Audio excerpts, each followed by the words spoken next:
Vale, muy buenas chicos, soy David Cot, presentador de este programa, La Historia de España, Memorias Hispánicas, y hoy vamos a hablar de la conquista, evangelización y gobierno de las Islas Marianas en la Edad Moderna. Para quien no las sitúe, las Marianas es un archipiélago de Oceanía, bastante alejado de otros grandes archipiélagos, pero digamos que está pues, al sur de Japón, al este de Filipinas y al norte de Papúa Nueva Guinea. Es un territorio actualmente bajo la administración estadounidense y la isla más grande y poblada es el Guam, que es la isla que está pues, más al sur. Y bueno, para hablar de las Islas Marianas bajo dominio español en los siglos XVII y XVIII, hoy traigo por primera vez a un historiador al programa, un especialista muy reconocido por sus trabajos sobre pues los jesuitas, el Perú y las Filipinas coloniales, pero sobre todo por prestarle atención a un espacio tan olvidado como son las Marianas. Estoy hablando de Alexandre Cuello de la Rosa, doctor en Historia por la Universidad Estatal de Nueva York, de Stony Brook, y profesor de la Universidad Pompeu Fabra. Muy buenas, Alexandra. Hola, ¿qué tal? ¿Cómo estáis? Bueno, pues primero muchas gracias por estar aquí en el programa. Seguro que todos vamos a aprender mucho sobre las Marianas. Dudo que pues muchos sepan sobre esto. Y bueno, por cierto, si alguien quiere informarse, digamos, con más profundidad sobre los temas que trataremos, pues como siempre voy a colgar la bibliografía en la descripción del episodio o en la página web lahistoriahispana.com. Muchas de estas bibliografías son artículos académicos y por lo tanto se pueden consultar gratuitamente, así que no hay excusa para no hacerlo, ¿de acuerdo? Bien, antes de centrarnos en las Marianas, Alexandra, me dijiste que en unos días pues vas a 2 semanas, creo, a Manila. ¿Esto es para tu próxima investigación? Sí, bueno, en realidad no son 2 semanas, ¿no? Me voy el sábado. Este sábado mismo me voy, aterrizo en Manila en mayo, a primeros de mayo. Entonces coincido precisamente con las presidenciales, que son el 9 y el 10. Y sí, bueno, estoy preparando ahora un libro que en realidad está un poco relacionado con la historia eclesiástica de lo que trabajo. Bueno, yo soy un historiador de historia eclesiástica que no creo en Dios. Entonces, esto es una de las características de mi trabajo. Yo creo que en mis estudios sobre la Compañía de Jesús, mucha gente pensaba que yo era jesuita, ¿no? Porque claro, pues, y yo siempre he tenido que desmentirlo. Digo, no, no, no solo no soy jesuita, sino que además soy ateo, ¿no? O agnóstico. Pero yo creo que precisamente esa distancia con el objeto de estudio es lo que te permite también una mayor Objetividad, objetividad. sí. Pero sí, en el caso que me ocupa, pues estoy preparando un libro sobre los cabildos eclesiásticos de Manila en el siglo XVII. Entonces sigo con historia eclesiástica, pero ahora pues más centrado en las Filipinas, donde llevo un tiempo trabajando, ¿no? Pero sí, es decir, las Marianas, pues ha sido digamos, un espacio que me ha ocupado pues mucho esfuerzo, trabajos, todavía sigo, ¿no? Evidentemente, pues trabajando sobre ellas. Y como tú bien dices, pues muy poca gente, cuando yo empecé a trabajar sobre esto, pues ni tan solo sabía de su existencia, ¿no? Lo que es alucinante porque, claro, estamos hablando de un archipiélago que hasta 1898, pues con Filipinas, Puerto Rico, Cuba, fueron pues las últimas colonias, ¿no? Que España perdió en Oceanía, en este caso, ¿no? Sí, sí, sí. Claro, tú empezaste a investigar sobre los jesuitas, creo, en el Perú, puede ser, el virreinato del Perú, y Sí, luego sí, sí, esto sí, te sí. trajo a las Filipinas, Marianas, Y ¿no? bueno, es un viaje que tiene que ver con, digamos, con mi interés por la compañía. Yo empecé trabajando en mi tesis doctoral sobre las reducciones de indios, el cercado en Lima, donde la compañía pues estaba a cargo, ¿no? de aquella reducción urbana. Y precisamente por el hecho de que siempre me interesó la compañía de Jesús, pues a partir de allí pues pasé a analizar pues otros temas, como por ejemplo la santidad, también me ha interesado mucho, sobre todo lo que Miguel Gotor, un historiador italiano, llamaba los beati perdenti, ¿no? A mí me interesaban mucho, no los jesuitas que habían sido canonizados, sino precisamente los que nunca llegaron a serlo. Entonces, porque me parecía que era mucho más interesante analizar todos aquellos fracasos que no los que habían sido elevados a los altares, ¿no? Entonces, a partir de esos jesuitas y de esos, digamos, fracasados, ¿no? Por llamarlos de alguna manera, de ahí salté a estudiar a la compañía en Marianas porque me interesó mucho los mártires, ¿no? Ya sabes que la santidad es algo muy controvertido, ¿no? Hay algunas personas que han, como Escrivá de Balaguer, ¿no? Que prácticamente por curar un eczema lo hicieron santo. O por ejemplo, a Juan Pablo II, que fue un señor que, que defendió con uñas y dientes a pedrastas, ¿no? Como Maciel, y que veía con buenos ojos a sinvergüenzas como el dictador, ¿no? Pinochet.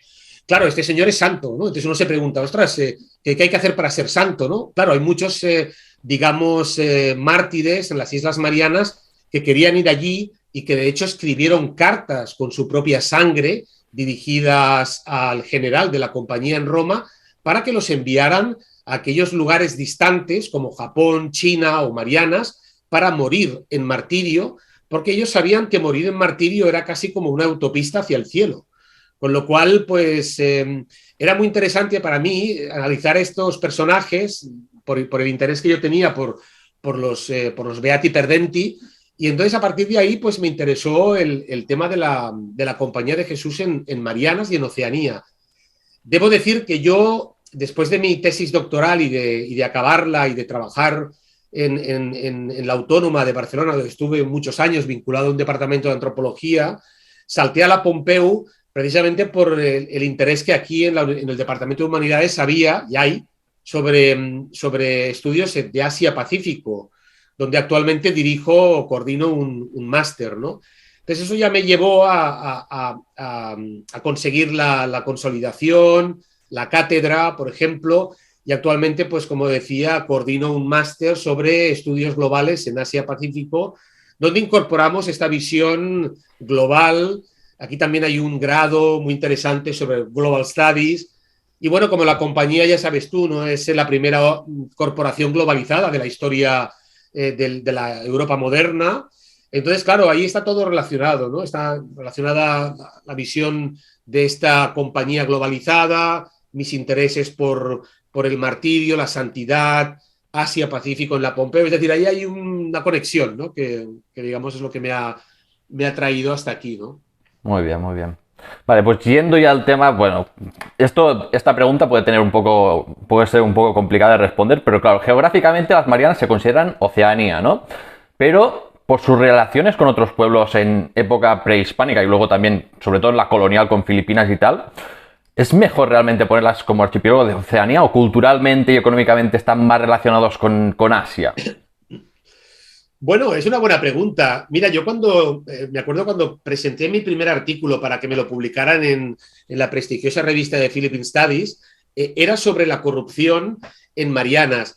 Entonces había cierta reticencia a publicarlo porque ellos consideraban que Marianas no pertenecía a Filipinas, imagínate, ni tan solo a Asia. Entonces, claro, al final lo publicaron, pero claro, lo publicaron porque también es cierto que en aquella época, pues Marianas pertenecía a Filipinas. De hecho, eclesiásticamente dependían del obispado de Cebú, administrativamente venía un galeón, el famoso galeón de Manila, siempre dejaba lo que se llamaba el situado, que eran todos los salarios, digamos, el habituallamiento que se solicitaba a Nueva España, es decir, las conexiones eran totales, ¿no? Entonces, claro, considerar históricamente a Marianas como parte independiente es bastante difícil, ¿no? Yo creo que geográficamente, es cierto, está en Oceanía actualmente, pero en aquella época Oceanía no tenía ningún sentido. Todo era Asia, las Indias Orientales. Es decir, para muchos Marianas ciertamente dependía más de México, de Nueva España, que de Filipinas, pero es cierto también que para los jesuitas no, para los jesuitas, como estaban ellos allá y siempre se ocuparon de esa misión, pues dependía perfectamente de la compañía de Filipinas. Entonces, es claramente una periferia de la periferia. Yo a veces, digamos, hablando mal y pronto, estaba literalmente en el culo del mundo, ¿no? Es decir, que te enviaran a Marianas era casi un castigo, ¿no? Era un castigo, porque imagínate tú, ¿no? Ya nadie quería ir a Filipinas, pero es que Marianas estaba en un lugar donde no había nada. Es decir, tú piensas que no había oro, no había plata, no había esclavos. Es decir, ¿qué atractivo tenía Marianas, no? Claro, esto hay que Claro, entenderlo en el contexto propiamente de la geoestrategia política, sobre todo en el 18, para defender Filipinas. Es decir, Marianas pasó a ser un espacio geoestratégico muy importante para España, precisamente para impedir que las potencias hegemónicas del momento en el 18, que eran Holanda y sobre todo Gran Bretaña, se pudieran acercar e invadieran Filipinas, cosa que finalmente pasó en los años 60, ¿no? Porque digamos que Gran Bretaña ocupó Manila, como también lo hizo con La Habana, y entonces allí quedó muy claro que la potencia española del 17 pues ya no tenía nada que ver en el 18 con lo que había sido, ¿no? Pero aún así era importante, ¿no? Tener ni que fuera misioneros allí, ¿no? Porque, claro, un espacio abandonado, pues era una plataforma de lanzamiento para posibles invasiones, ¿no? Claro. Bueno, los europeos fueron los que descubrieron en las Marianas, esto lo descubrieron en la expedición de Magallanes Elcano, ¿no? Bueno, ya estaban habitadas obviamente por los chamorros. Fueron bautizadas como Islas de los Ladrones, si no me equivoco, creo que es por la picaresca en un intercambio comercial, ¿puede ser? Bueno, Pigafetta habla en su crónica de ello, bueno, y también se han escrito algunas cosas. Es decir, los chamorros estaban fascinados por el hierro. Y entonces el hierro, que pasó a ser un objeto muy preciado, pues claro, era intercambiado por los marineros que se acercaban periódicamente desde Magallanes, Elcano.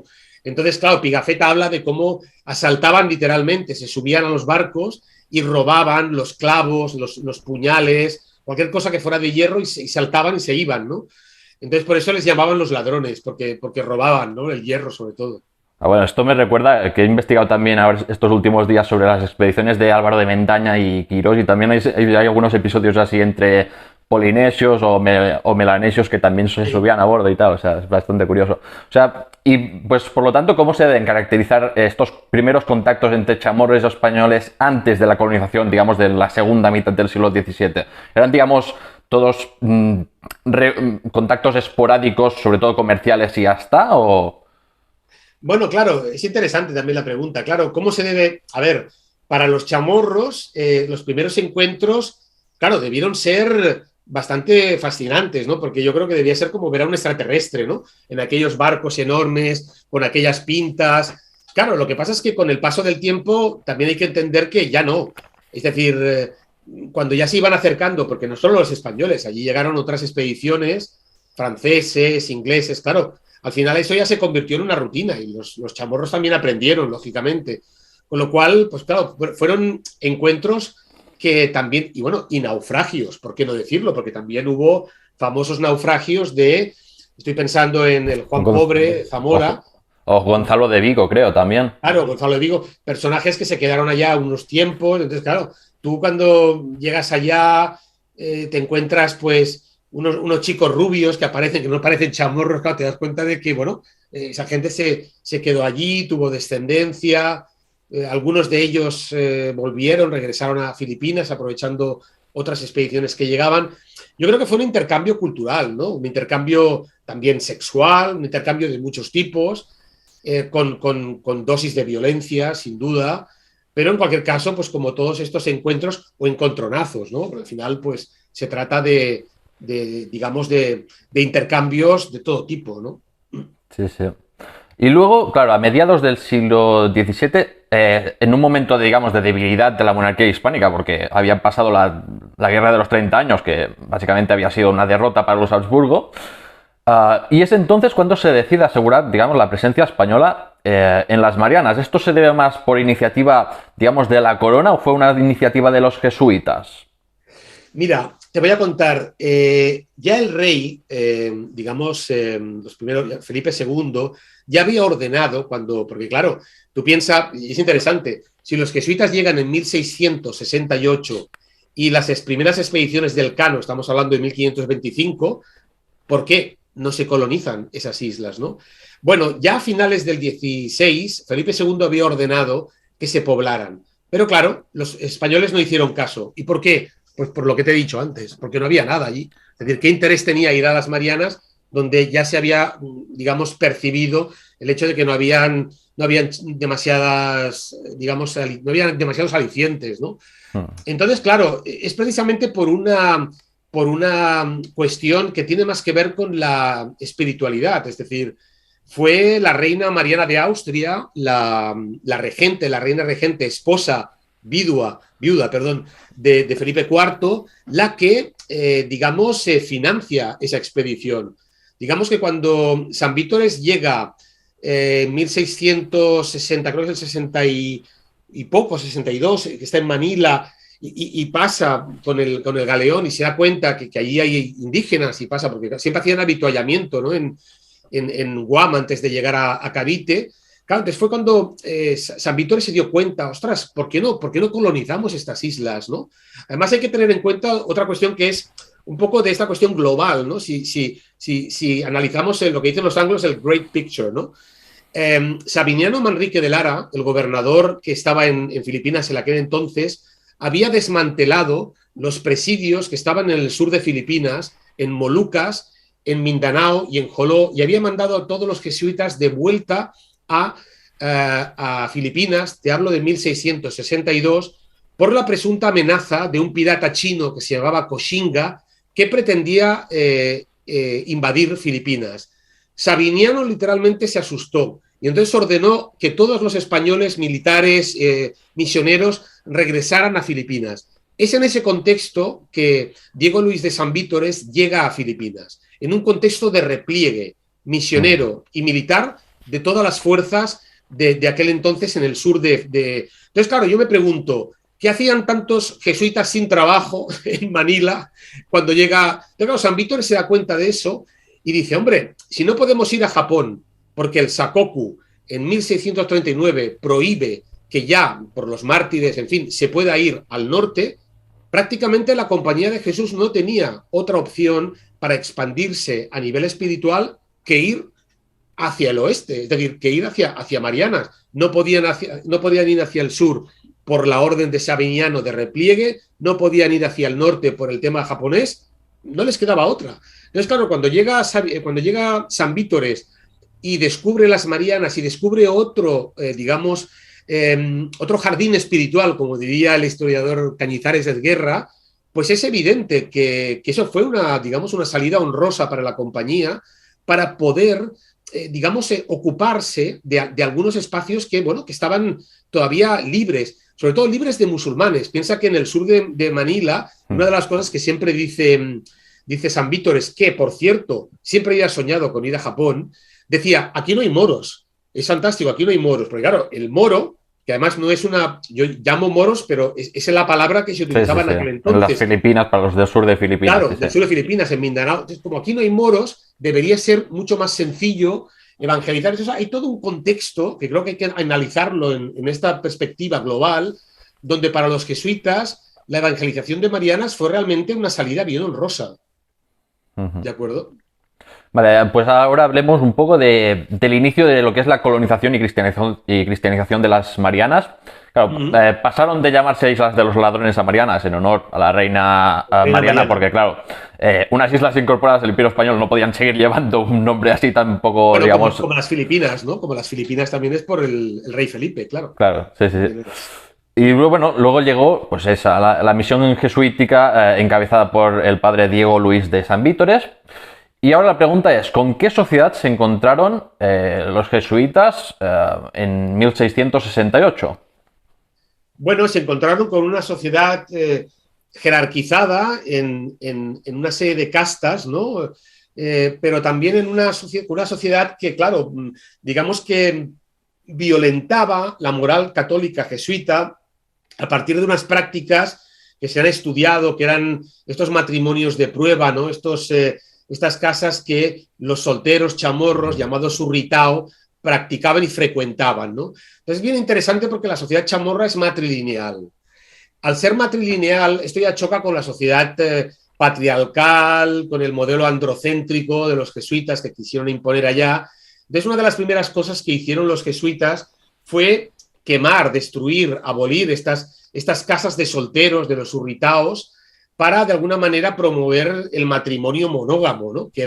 Y claro, esto no se hizo sin violencia. Evidentemente, pues los chamorros reaccionaron violentamente frente a estos ataques, pero los jesuitas yo creo que finales de los 80 prácticamente se puede decir que acabaron con estas casas de solteros. Pero fue una sociedad, como decía, pues donde la libertad sexual existía, donde había una sociedad en la que las mujeres tenían un control, un cierto poder, ¿no? dentro de lo que era pues sus propios espacios, ¿no?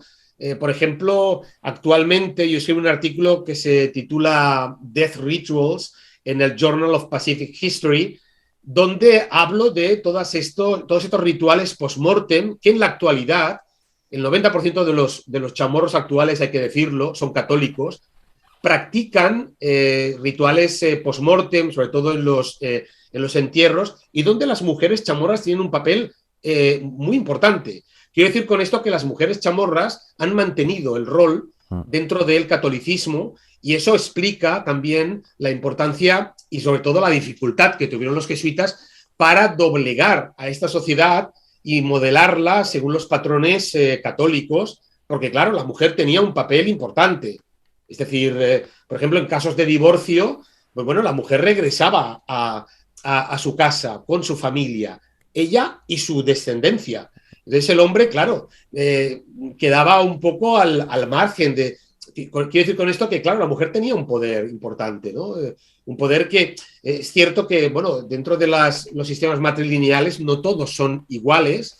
Hay diferencias, sistemas de herencia, en fin, esto los antropólogos lo han estudiado muy bien. Pero en el caso de Marianas, yo creo que, bueno, desde el libro de Laura Souder, pues se sabe, ¿no? Que bueno, que han sido y siguen siendo las mujeres unas, digamos, juegan un papel fundamental, ¿no? Claro. Y bueno, luego, claro, esto ya los has dado, digamos, ahora un poco. El proceso de evangelización y conquista, claro, no fue vivido con pasividad por los nativos, sino que hubo unos, por ejemplo, como un hombre llamado Ignacio de Inetti, que se aliaron y colaboraron con las nuevas autoridades, y muchos otros luego resistieron esa colonización. Claro, aquí no se cumplió la buena la imagen esa con la que venían algunos jesuitas del buen indígena dócil y puro, con el que, bueno, que sería fácil, ¿no?, pues de evangelizar. De aquí que luego se hable de las guerras chamorras. ¿Puedes explicar un poco de forma resumida, sé que es bastante denso, pero ¿puedes explicar un poco de forma resumida cómo se desarrollaron esas guerras chamorras? Bueno, hay una primera guerra en los años 70 que tiene que ver sobre todo con, bueno, con la primera reacción yo creo, de los intentos de los jesuitas por bautizar a los niños. Hubo muchas guerras que tenían que ver con esto, ¿no? Sabes que el agua del bautismo a veces se pensaba que envenenaba, que muchos de los muertos, que probablemente fueron también por epidemias, pues tenían que ver, ¿no?, con esto, pero para los chamorros era, digamos, el agua del bautismo lo que... Entonces hubo muchas reacciones también en relación a lo que comentaba antes de los urritaos, ¿no?, de las casas de solteros, y luego una segunda guerra chamorra en los años 80, 84, donde hubo muchos mártires y murieron pues muchos, digamos, muchos jesuitas con sus auxiliares. En la primera guerra chamorra, pues digamos que murieron los primeros Luis de Medina o el mismo San Vítores, que murió en el año 72. Entonces, claro, fue a partir de esas primeras muertes cuando el proyecto de San Vítores de evangelización pacífica fracasó. Porque en principio, pues claro, es verdad que ellos venían con una idea muy de buen salvaje, pero algo que solo existía en la mente de San Vítores. Rápidamente todo eso se transformó en una evangelización hecha con soldados. Entonces, claro, los soldados que llegaban, fundamentalmente pampangos, que llegaban de Filipinas o de Nueva España, pues claro, eso provocó, junto con la reducción de los indios a pueblos, es decir, la concentración de la mayor parte de los chamorros a la isla de Guam, pues provocó violencias, provocó guerras, provocó muchos mártires, y de hecho, pues bueno, una de las cuestiones... Déjame que te voy a enseñar un libro que creo que es importante.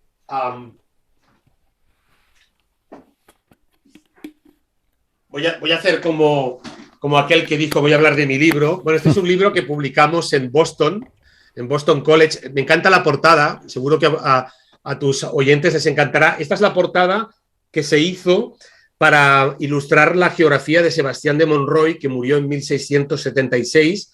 Y entonces este libro se llama Scars of Faith, Cicatrices de la Fe, y trata sobre unas cartas que encontramos privadas de uno de los jesuitas que murieron, Manuel de Solórzano, que murieron, bueno, y entonces la reliquia que encontramos en un relicario contenía esas cartas y la hemos publicado en este libro junto con algunas ilustraciones de las reliquias que conservamos. Entonces, claro, es fascinante porque, claro, tú dices, ¿cuál es la probabilidad de que esas reliquias pues, puedan haberse conservado? Estoy hablando de 1684. Aquí no sé si se ve, Sí, pero aquí está la cabeza del Manuel de Solórzano con el relicario. Aquí tenéis el relicario. Entonces, aquí dentro estaban preservadas las cartas. ¿Esto claro, dónde se han encontrado esto?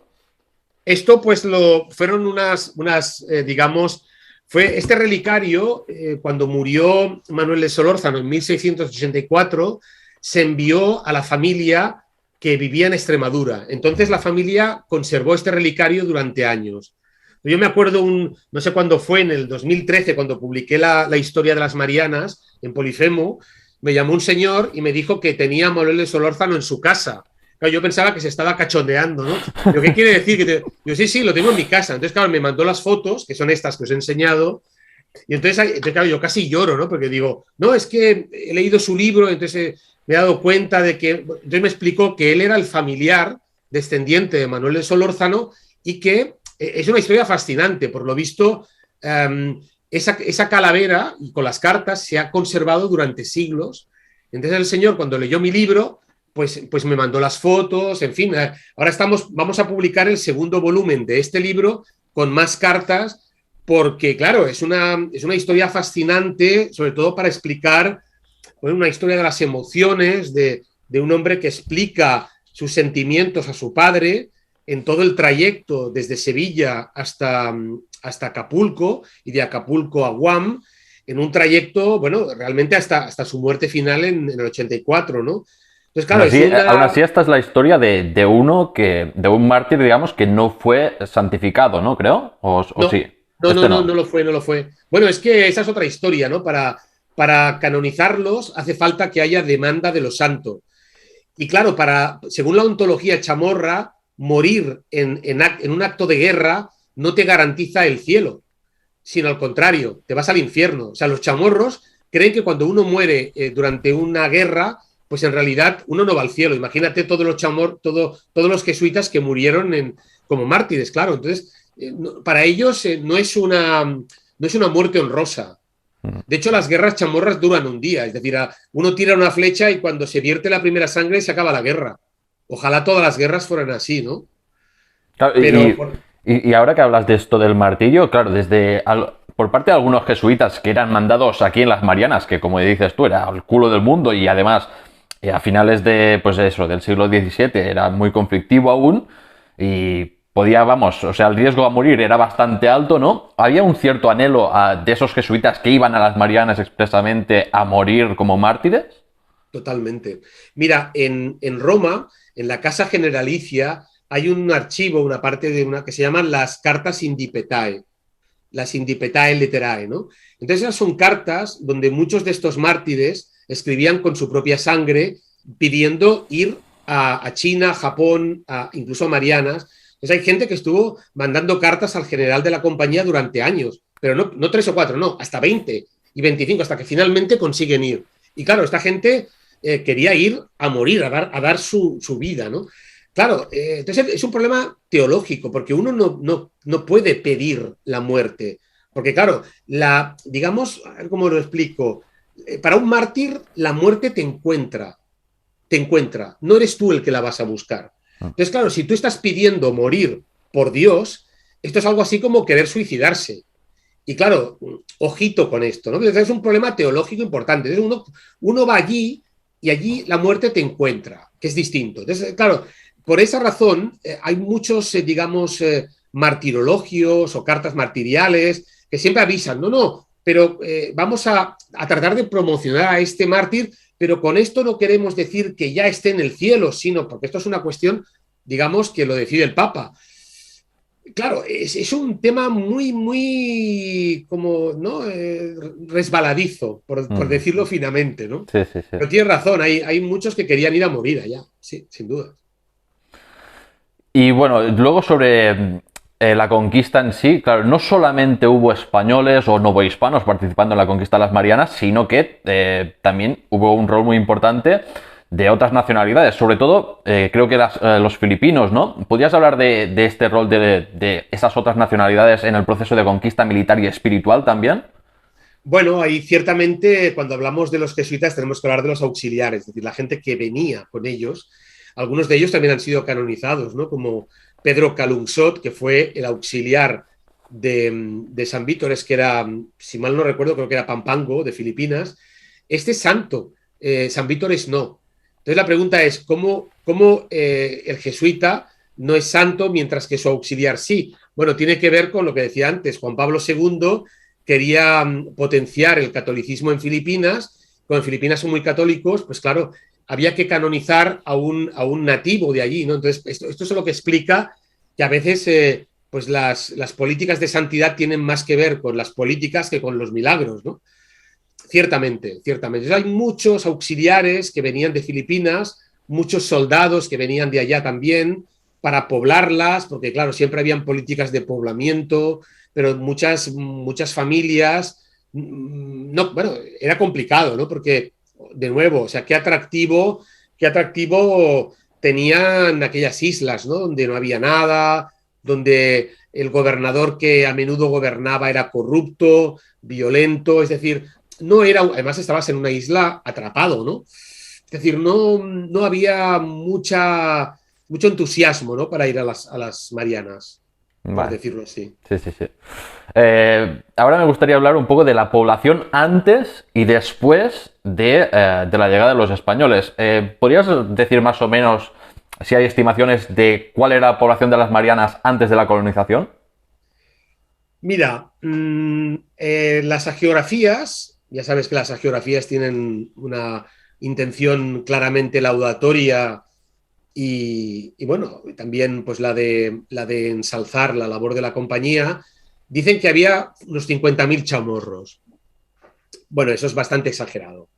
Yo creo que probablemente no debían llegar a 30.000, 35.000, aunque es difícil, ¿no? Saber, tener una Claro. estimación clara, que lógicamente los jesuitas exageraban mucho las cifras porque para ellos, como lo que querían era colonizar las islas, pues claro, cuantos más chamorros hubiera que bautizar, pues mejor, ¿no? Entonces, claro, para ellos aquello estaba lleno de nativos, ¿no?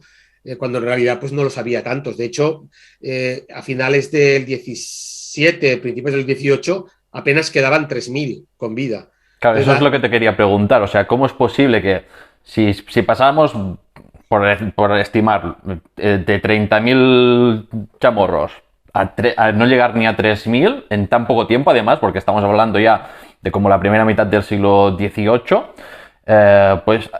¿cómo es posible que en el conjunto de las Marianas bajase tanto, ¿no? La población de los nativos? ¿Cuáles fueron las bueno, principales causas? hay un debate, por ejemplo, Francis Hessel, un historiador jesuita, él dice que fueron las epidemias, ¿no? Pero claro, también es un poco hay otros historiadores han enfatizado más la violencia, ¿no? Ah, Las guerras. porque si fuera solamente por las epidemias, ya con los primeros contactos de antes ya debería haber influido más, ¿no? Claro, eso explicaría también, aunque también es cierto que podrían haberse inmunizado. Es decir, tenemos pocas pruebas, pero parece ser bueno, hay dos causas, ¿no? Fundamentalmente, la relocalización de los nativos a pueblos desde las islas de Tinian, de Saipán, de Rota a Guam, pues eso provocó muchos muertos, muchos suicidios. Bueno, pero aún así sigue siendo espectacular el descenso. En prácticamente menos de 30 años, 30 años, 30, 40, prácticamente no. En fin, claro, yo creo que todo influye, ¿no? Es posible que las epidemias realmente también cobraran digamos, porque claro, es una expansión, es una propagación que en una isla, pues evidentemente, pues claro, no tienen dónde escapar, ¿no? Ya la reducción en sí, en otras partes de América, pues ya provocó que muchos nativos murieran porque, claro, al reducirlos a pueblos, pues se propaga más fácilmente las epidemias, ¿no? Esto pasó seguramente también allí. Yo diría que son esas dos causas, ¿no?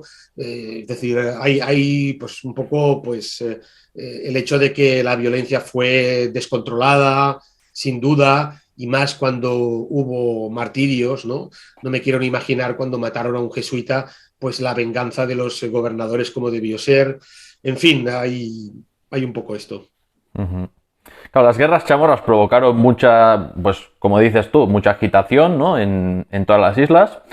Muchos durante el conflicto emigraron, por ejemplo, de las islas del sur buscando refugio hacia el norte, como por ejemplo en Saipán, pero claro, tras este caos migratorio con la victoria española se formaron, como bien dices, pues unos pocos presidios y reducciones en sustitución al modelo pues de aldeas supongo más dispersas que había anteriormente.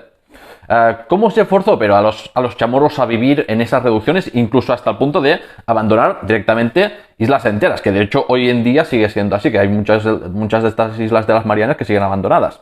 Y digamos que ¿por qué se hizo? ¿Fue, digamos, más por la practicalidad de hacerlos más fáciles de gobernar? ¿O fue por ya que la catástrofe demográfica había provocado que pues, fuera, digamos, más eficiente gobernarlos así en poblaciones concentradas? Bueno, es decir, ¿cuál es el objetivo de las reducciones de indios en América Latina? Pues evangelizarlos más fácilmente, extraer una fuerza de trabajo gratis y cobrar tributo, ¿no? Y recolectar el tributo. Son esos tres son los objetivos fundamentales. Los chamorros no pagaban tributo por exención real, con lo cual solo habían dos motivos: el aprovechamiento de la mano de obra y la evangelización, con lo cual evidentemente concentrarlos a pueblos facilitaba la evangelización. Y luego pues hay que tener en cuenta que los gobernadores de Marianas utilizaban la fuerza de trabajo gratuita para sus negocios personales, porque ya te puedes imaginar lo que cobraba un gobernador en Marianas. A veces no cobraba ni el gobernador de Filipinas, mal y nunca, ¿no? Entonces, parte del salario del gobernador se cobraba gracias a los negocios privados de estos gobernadores. Cuando pasaba creo que Carmen Yuste tiene trabajos muy interesantes de este comercio triangular entre Acapulco, Guam y Manila, donde desde Acapulco traían el salario, vaciaban los habituallamientos y cargaban, es decir, cargaban materias primas que luego se vendían en Manila. Y un poco, pues muchos de estos gobernadores actuaban como auténticos testaferros de agentes comerciales situados en Acapulco y en Manila, con lo cual, evidentemente, parte de las riquezas que obtenían era a través de la extorsión de la mano de obra chamorra, con lo cual es evidente que traer mano de obra para que trabajaran las plantaciones era parte del negocio. ¿Y podrías Sí. hablar un poco más de este tema de los trabajos forzados, o digamos de las prestaciones de servicios y cómo esto transformó la sociedad mariana? Bueno, evidentemente el trabajo forzado fue un trabajo que fue, digamos, un problema también desde el punto de vista ético, porque los jesuitas se opusieron sistemáticamente. En el 18, por ejemplo, Cantova, Giovanni Cantova, el misionero que fue a Carolinas, ¿no? A descubrir las Carolinas en 1730, pues de hecho él quería buscar unas nuevas Filipinas, otro nuevo espacio utópico, un poco para huir de esta violencia que se ejercía por parte de los gobernadores. Yo escribí, he escrito bastante sobre la corrupción de estos tipos, ¿no? Entonces, claro, el trabajo forzado no era negociable, se hacía. Los jesuitas se opusieron, pero muchas veces no tenían fuerza para poderse oponer a la explotación. Pero en cualquier caso, claro, ellos intentaron, pues, digamos, minorizar, digamos, un poco, pues, evitar la muerte de estos jesuitas. Hay muchas cartas que demuestran que estaban en contra, pero claro, piensa que en Guam había un presidio y este presidio estaba gobernado por el gobernador, sus mayordomos y soldados. Pues era difícil oponerse a los deseos del gobernador y entonces el gobernador tenía pues una capacidad digamos, para presionar a los jesuitas y también a los chamorros. Con lo cual yo creo que parte de estas plantaciones de las cuales, como decía antes, dependía el salario del gobernador y de sus secuaces, pues los chamorros fueron víctimas, sin duda, ¿no? Muchos intentaron huir, hay digamos, relatos que hablan de sistemática subida, sobre todo a las islas Gani, ¿no? Que son las islas del norte, por encima de Saipán, donde querían...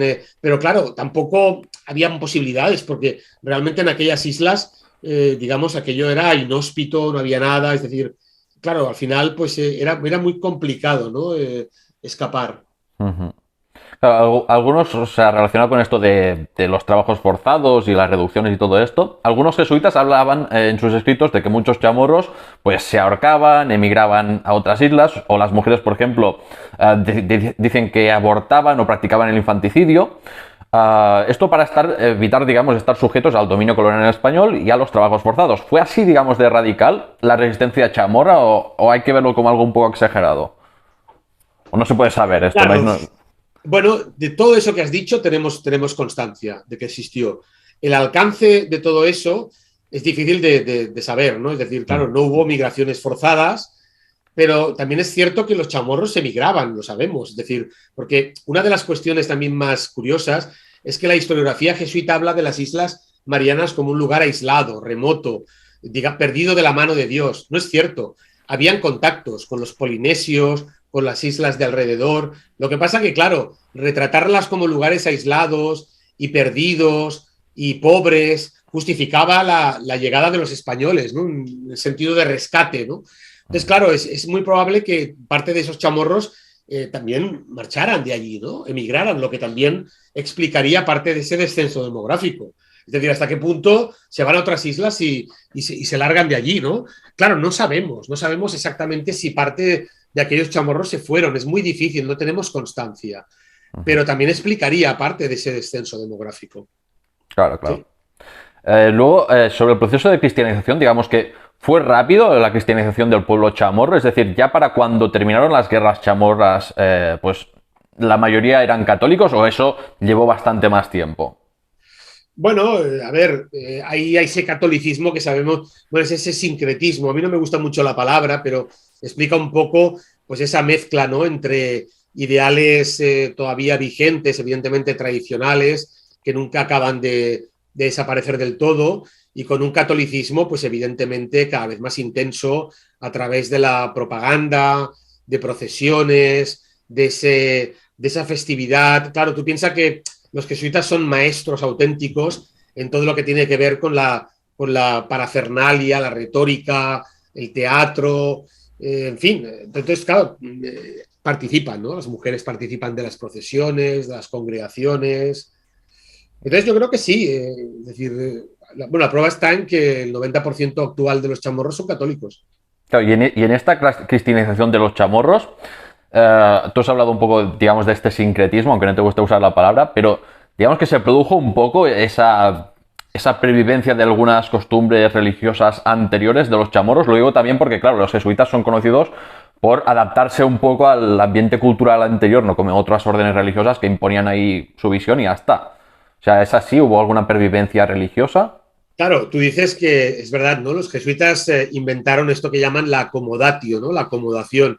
Pero claro, no es lo mismo acomodarse como brahman, ¿no? Como hacía Roberto de Nobili, vestirse de brahman en la península de Malabar o vestirse de shogun en Japón que vestirse de chamorro en Marianas, ¿no?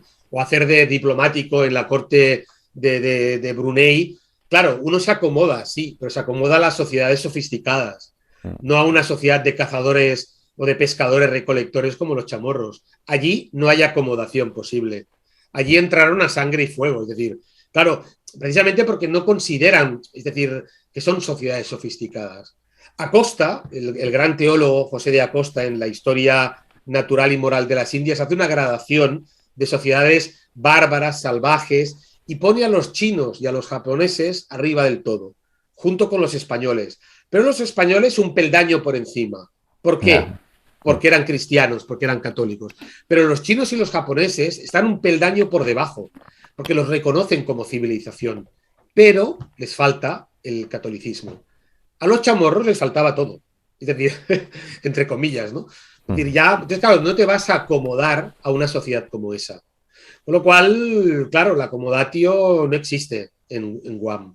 O Vale, sea, se vale, vale. trata de una imposición violenta, que además tiene gracia, ¿no? Porque yo que ahora estoy trabajando un poco sobre los mártires en Filipinas, tiene gracia porque, claro, los jesuitas que imponen por la fuerza el catolicismo a sangre y fuego, como decía, luego en las hagiografías que se escriben aparecen ellos como víctimas, ¿no? Cuando realmente son los victimarios. Ellos son los victimarios de esas muertes, pero ellos aparecen como las víctimas de esos chamorros. A ver, habéis llegado allí, les habéis obligado a concentrarse en pueblos, les habéis dicho que lo que hacen es perverso y malvado, y encima os matan y sois vosotros las víctimas. Venga, hombre, o sea, es que es de chiste, ¿no? Claro, las hagiografías retratan una especie de violencia donde los pobres jesuitas son las víctimas de esa violencia chamorra, cuando en realidad es a la inversa.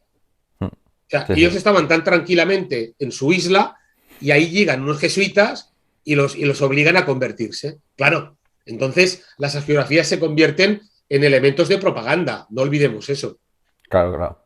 Luego, esa cristianización, digamos que provocó una hispanización de los chamorros, o a nivel lingüístico, aparte de algunas palabras prestadas, pues siguieron con su lengua propia y ya está.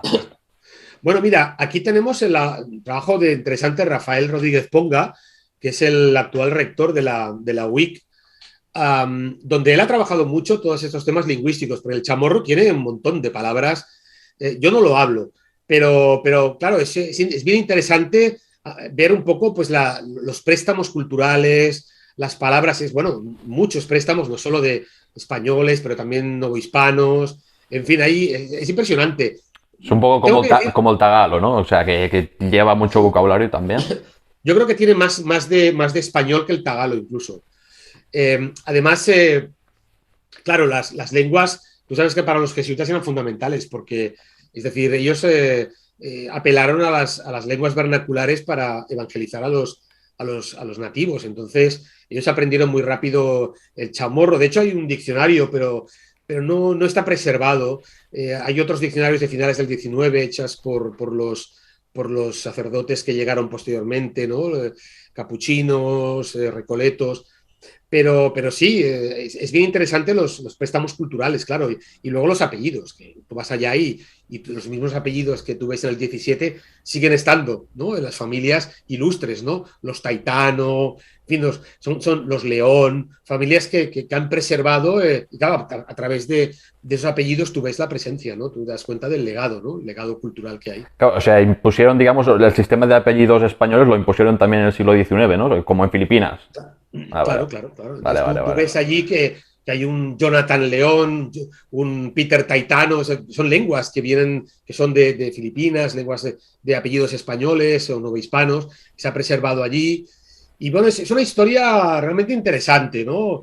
Es decir, realmente las Carolinas han sido unos espacios bien olvidados, que nadie, junto con las Carolinas, aunque claro, en el caso de las Carolinas sí que estuvieron olvidadas, porque hasta los años 80, que no es cuando los españoles se dan cuenta que los alemanes quieren entrar allí, entonces reivindican, que tenemos unas islas en aquellas partes perdidas y en nuestra jurisdicción nunca se poblaron, nunca. Pero en Mariana sí, en Mariana hubo una presencia constante, ¿no? Desde 1668. Entonces, Claro.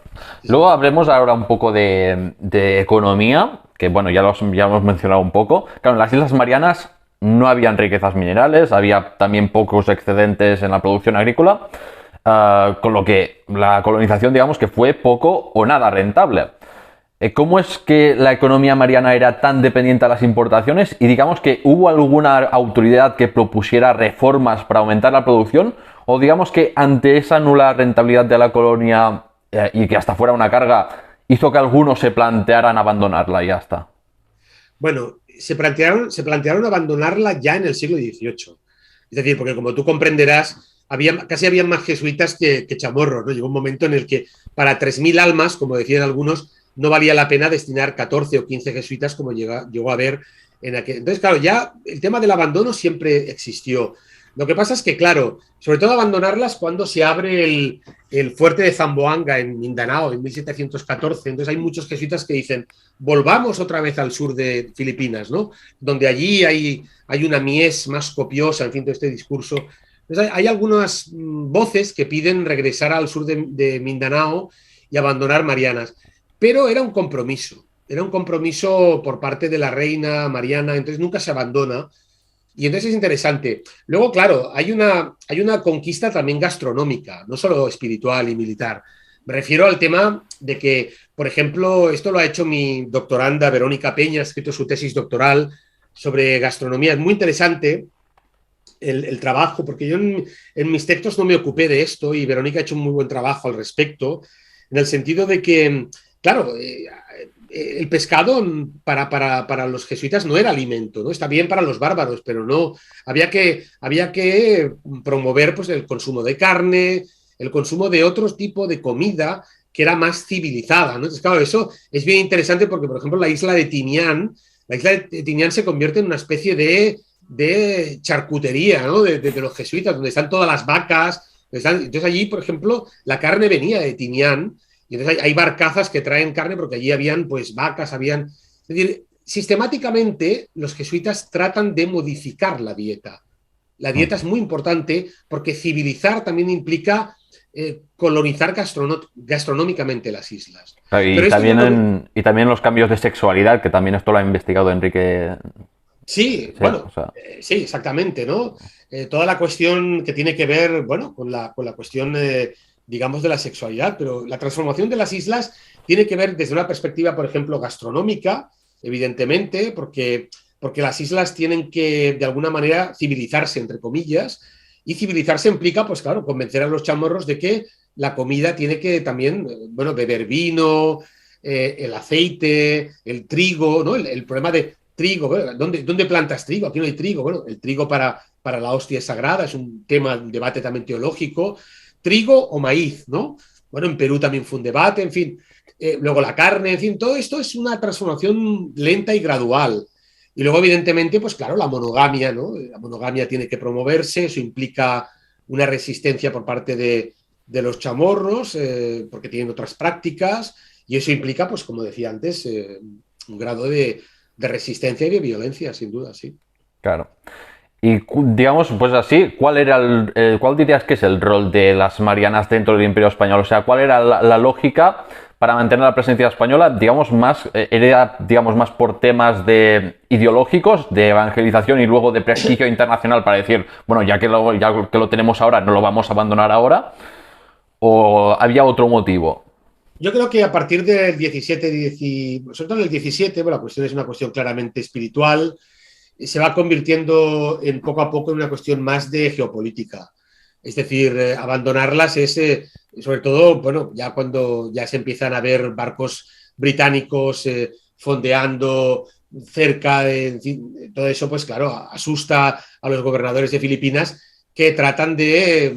Es decir, siempre los frailes en Filipinas, pero también la Compañía de Jesús en Marianas, eran fundamentales, porque no habían suficientes españoles. Tú piensas que, por ejemplo, hubo años en que apenas en Manila habían 2.000 personas. Entonces, claro, ¿cómo Claro, vas a en defender? Manila había hasta más chinos, ¿no? Creo que... Claro, no, por supuesto, por supuesto. En el Parián de Manila habían población china y japonesa, incluso había en Dilao. La parroquia de Dilao es una parroquia, se llamaba Paco también, una parroquia de japoneses exiliados de... Entonces, claro, en un lugar donde había más chinos y japoneses que españoles, pues claro, tú no podías tampoco, digamos, favorecer que llegaran otras potencias. Entonces, claro, el hecho de que hubiera jesuitas, hubiera algunos gobernadores incluso llegaron a solicitar más frailes que soldados, porque los frailes que mandaban eran gente que quería ir y se quedaba, mientras que muchos de los soldados que llegaban a Manila eran bisoños, chavales de 15 años, exconvictos, lo peor de cada casa, ¿no? Entonces, claro, creo que fue Diego Fajardo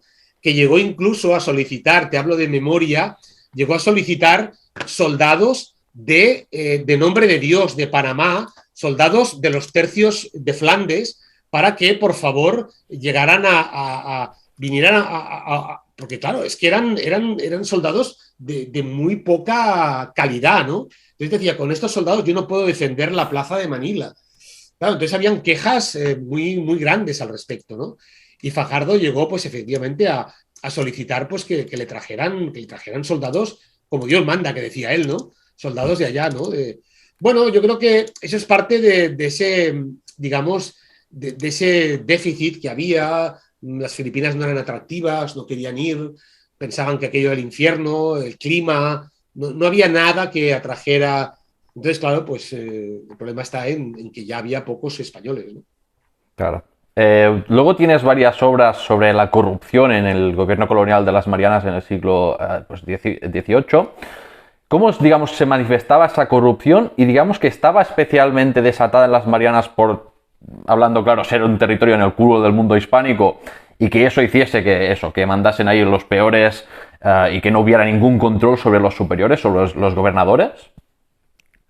Bueno, antes ya he comentado, a partir del siglo XVIII, algunos de estos gobernadores estaban muy vinculados con los almaceneros mexicanos de Acapulco y comerciaban y sacaban beneficio de la explotación de los nativos chamorros, con lo cual pues sacaban pingües beneficios al margen de su exiguo salario que muchas veces ni cobraban, ¿no?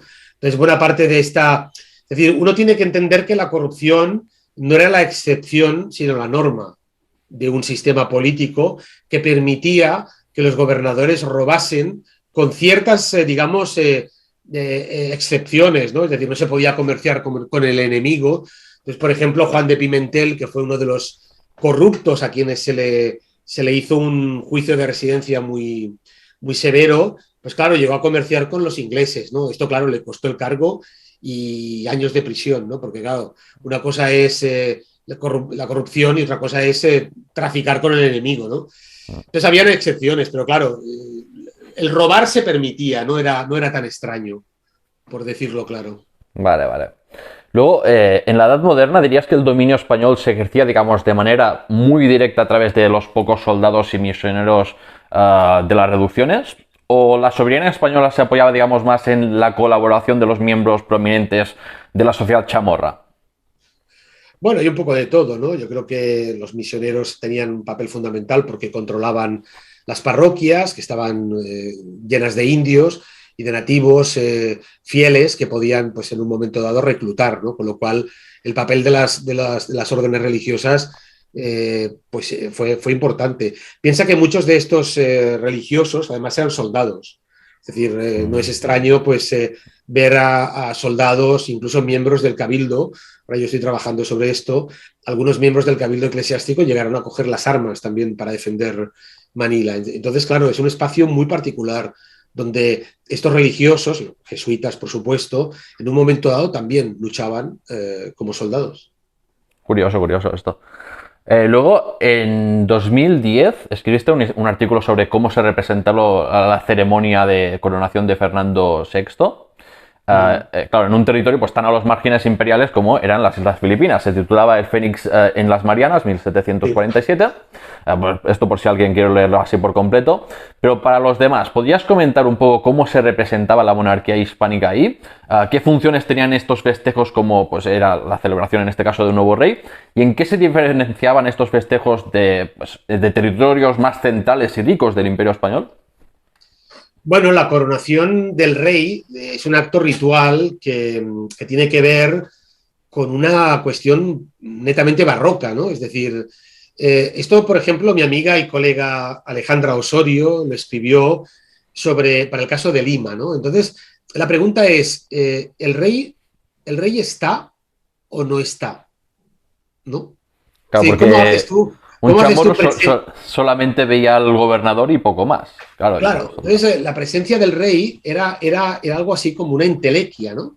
Claro, cuando se hace una coronación, por ejemplo, recuerdo el caso de Lima, estoy pensando en el trabajo de Alejandra, pues colocaron en una silla el retrato de un rey, no recuerdo cuál fue, Felipe III, entonces la gente tenía que pasar y hacerle una reverencia al rey, al retrato, al claro. retrato del rey, ¿no?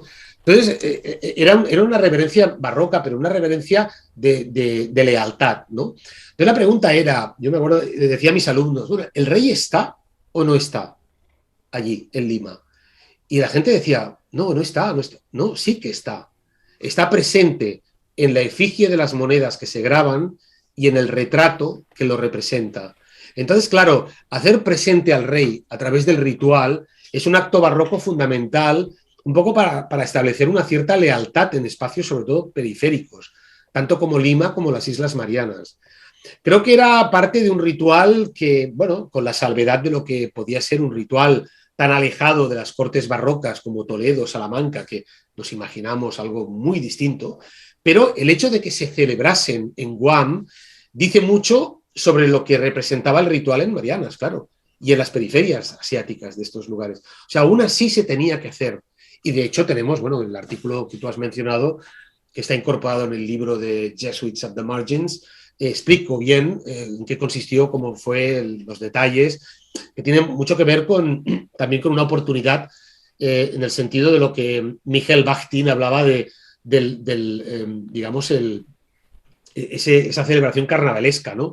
Un poco donde todo es permitido, ¿no? Habían, bueno, claro, unos espacios donde se celebraba al rey y donde también la plebe participaba. Entonces es muy interesante por aquello de cómo se representaban, habían corridas de toros, habían celebraciones teatrales, bien interesante, ¿no? Pero claro, esto pasa en Guam, como decimos, ya en el culo del mundo, ¿no? Es fascinante, ¿no? Que esto pueda pasar allí, que uno piensa, no, esto solo pasa en las cortes peninsulares, ¿no? En Lima, o también en Lima, en Nueva España, luego en Toledo, en Salamanca, en Madrid, pero claro, también pasa en Guam, ¿no?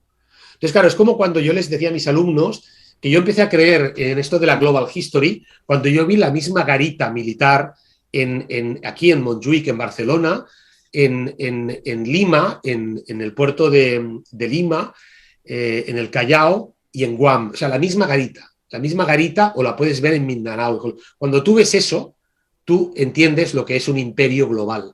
Porque dices, hostias, la misma garita militar en fuertes, en destacamentos. Esto es como cuando vemos los puentes romanos, ¿no?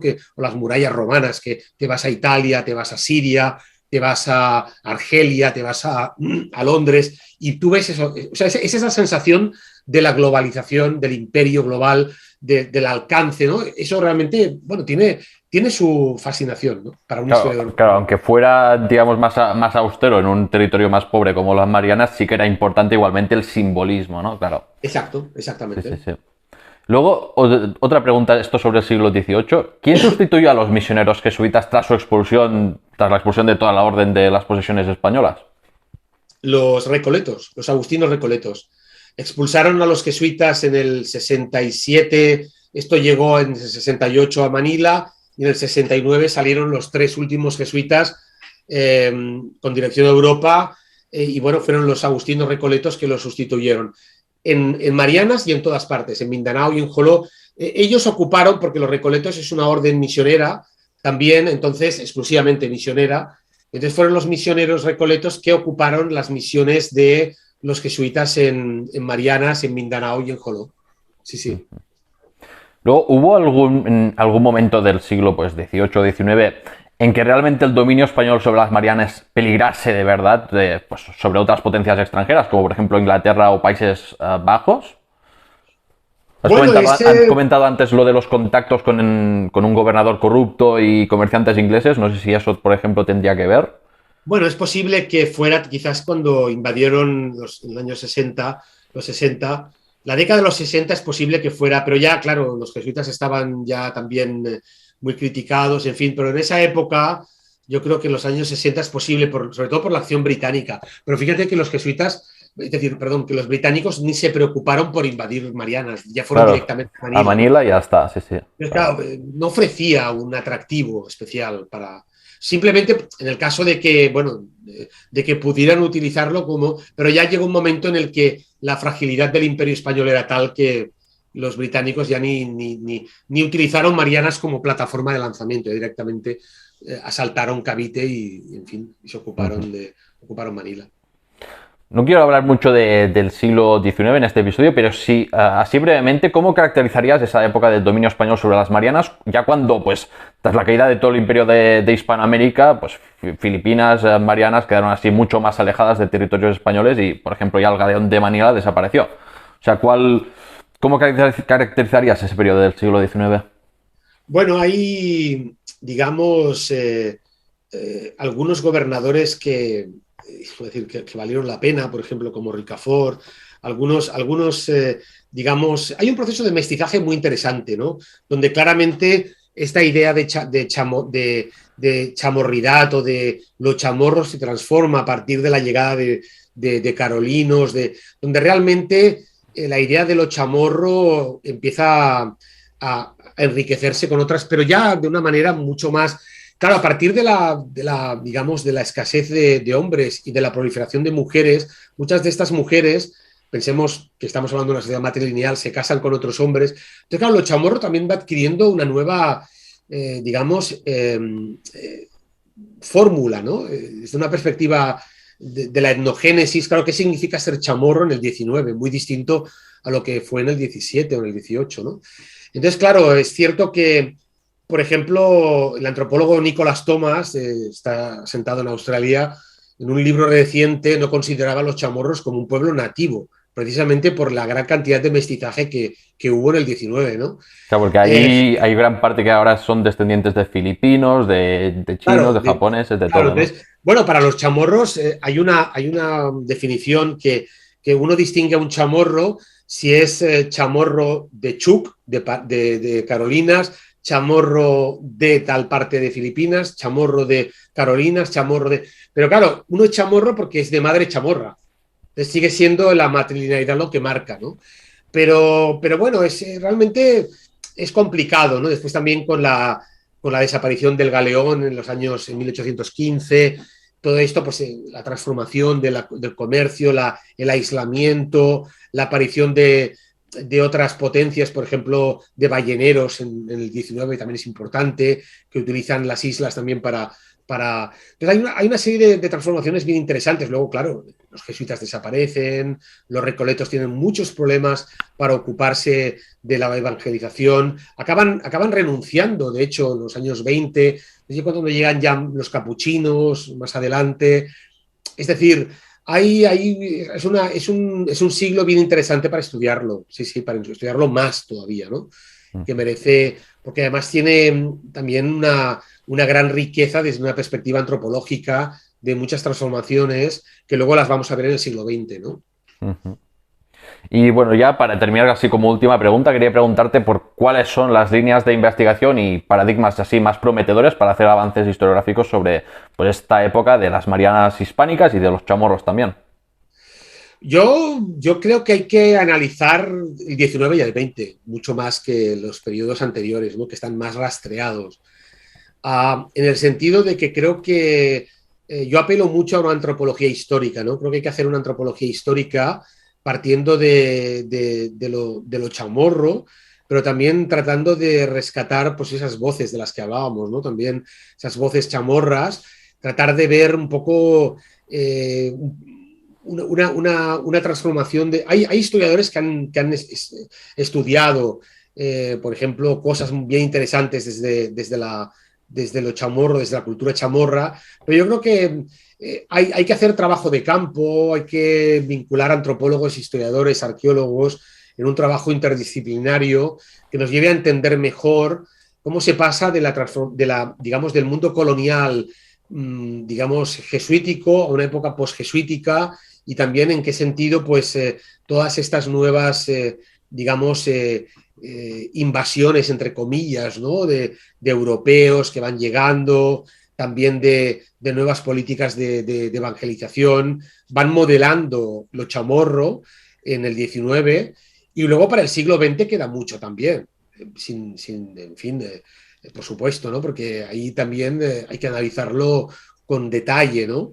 Es decir, cómo, pues, por ejemplo, claro, ¿qué pasa con lo español, ¿no? Esto que ahora muchas veces algunas, digamos, ahora todos los políticos estos de Vox, conservadores, hay que recuperar esta identidad española.